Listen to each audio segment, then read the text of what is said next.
అదే RTV app వార్తల్ని క్షణాల్లో చదివే అవకాశం ఉంటుంది. ఒక న్యూస్ పేపర్, ఒక టెలివిజన్ ఛానల్ మీ చేతుల్లో ఎప్పుడూ ఉంటాయి. అవనగడ్డ నియోజకవర్గ ప్రజలకు నమస్కారం.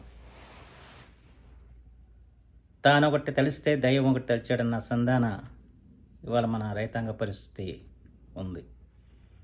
మొన్నటి వరకు అనావృష్టి పరిస్థితుల్లో రైతాంగాన్ని రక్షించడం ఎలా అని చెప్పని వేదన పడ్డాం. మురుగు కాలువల్ని మరామతులు చేయించి ముంపు బారిన పడకుండా ఉండాలని చెప్పి ప్రయత్నం చేశాం. కానీ ఆ ప్రయత్నాలన్నీ కూడా ఈ రోజున వ్యర్థమైన పరిస్థితులు ఏర్పడ్డాయి.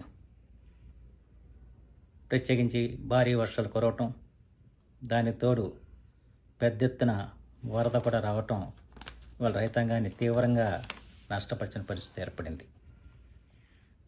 అయితే ఏ విపత్తు వచ్చినా కూడా ధైర్యంగా ఎదుర్కోవటం దేశం ప్రజలకి వెనతో పెట్టిన విద్య. అయితే ఈ రోజున వరద 2009లో దాదాపు 10,94,000 క్యూసెక్కులు వరద వచ్చింది. అంత పూర్వం 1998లో 9,32,000 క్యూసెక్కులు వరద వస్తే అప్పుడు తీవ్రమైన నష్టం జరిగింది. ఆ తర్వాత మనం కరకట్టల్ని మరమ్మతులు చేసుకోవటం, బలోపేతం చేసుకోవటంతో 2009లో పెద్ద ఎత్తున వరద వచ్చినా కూడా నష్ట నివారణ చేసుకునే పరిస్థితి ఏర్పడింది. కానీ ఈ తప్ప గతంలో వచ్చిన వరద కంటే కూడా అత్యధికంగా దాదాపు 11 లక్షల పైనే వస్తుందని చెప్పి అంచనా వేస్తున్నారు. ఈ పరిస్థితుల్లో లంక గ్రామాలని మనం ఖాళీ చేయాల్సిన బాధ్యత ప్రతి ఒక్కరి మీద కూడా ఉంది. ప్రత్యేకించి ఈ సందర్భంలో విజ్ఞప్తి చేసేది, లంక గ్రామాల ప్రజలు ప్రభుత్వంతో సహకరించాలి. కృష్ణా జిల్లా కలెక్టర్ గారు ప్రత్యేకంగా బాధ్యత తీసుకుని ప్రతి గ్రామానికి కూడా అధికారులను పంపించి పునరావాస కేంద్రాలు ఏర్పరిచి ఆ పునరావాస కేంద్రాలకు వెళ్ళాలని చెప్పి వారు అధికారులు మిమ్మల్ని అందరినీ కూడా వినయపూర్వకంగా కోరుతున్నారు. కానీ మేము కదలం అని చెప్పన్న పరిస్థితి వాళ్ళ కనిపిస్తుంది. దయచేసి మీ అందరికీ కూడా నేను మనవి చేసేది, విన్నవించుకునేది, మీరందరూ కూడా ఈ విపత్తులో చిక్కుకోవద్దని చెప్పి మాత్రం మనవి చేస్తున్నాను.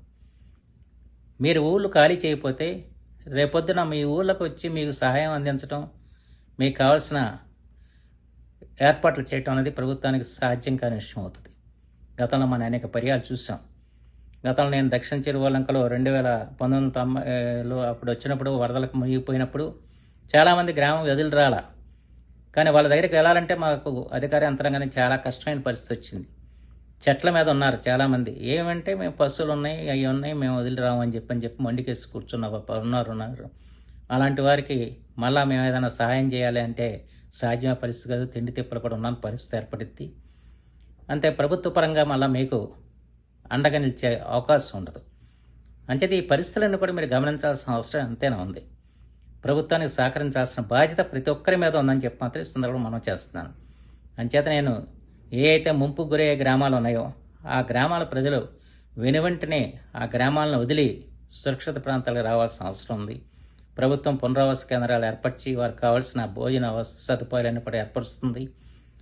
అంతేకాకుండా ఇవాళ కూటమి పార్టీలు, అటు తెలుగుదేశం, జనసేన, బీజేపీ పార్టీల వారు కూడా మీకు సంపూర్ణమైన సహకారం అందించడానికి సిద్ధంగా ఉన్నారు. వాళ్ళందరూ కూడా మీ మధ్య ఉండి మిమ్మల్ని సురక్షిత ప్రాంతాలు తీసుకెళ్తానికి వాళ్ళు కూడా ప్రయత్నం చేస్తున్నారు. అంతేకాకుండా మీకు ఎటువంటి ఇబ్బంది లేకుండా చూసే బాధ్యత మాది. అంచేత దయచేసి గ్రామ ప్రజలందరికీ కూడా నేను మనవి చేసేది, ఆ గ్రామాలు వాళ్ళ విపత్తులో చిక్కున్న పరిస్థితులు ఉన్నాయి కనుక మీరు వెనువెంటనే ఆ గ్రామాల నుంచి బయటికి రావాలని చెప్పి మాత్రం మిమ్మల్ని అందరినీ కూడా నేను హృదయపూర్వకంగా నేను కోరుకుంటున్నాను.